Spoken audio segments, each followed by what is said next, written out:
Nikunj is saying, but how would you access in advance, that is from the top, that whether yesterday HVN in Bank Nifty will break or hold? We can't do that. Why are you trying to get ahead of the markets?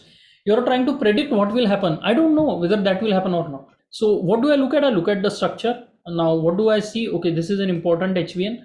So I need to look at first what the buyers did when they had an opportunity, what the sellers are doing when they had an opportunity. So what is happening here? Market tries to go higher after opening and it gets rejected here. What it tells me is that no new business to the upside, aggressive selling has come in.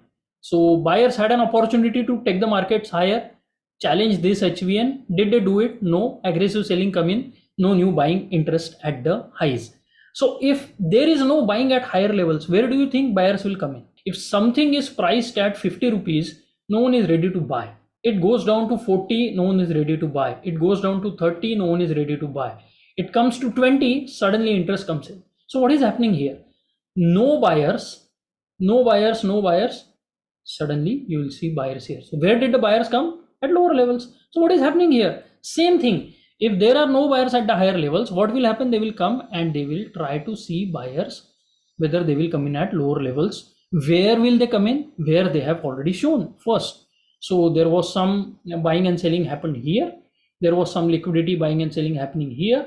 So lots of trading has happened here. Now market comes in here and checks whether buying is coming or not. Now, how do you know buying is coming in? Very simply, if there is quick rejection.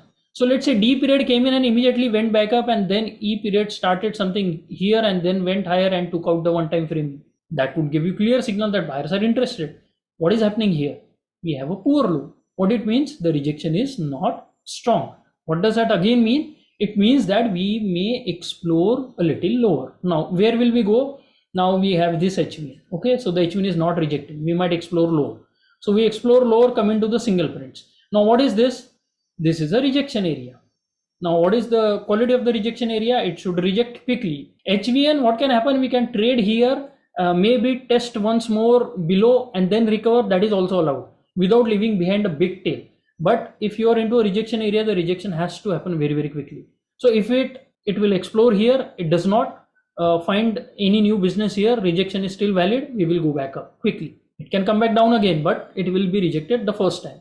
But if we come here and we spend time here, what it means? Rejection is no longer valid. So again, buying is not coming in. Again, there are no aggressive buyers coming in. So where the market goes to find buyers? Again, it goes lower. Now we'll go to this HVN. Same story repeats. So the auction theory clearly tells that market goes lower to find buyers and market goes lower to find sellers. It's never like market is going higher because buyers are strong, market is going lower because sellers are strong. It's not like that.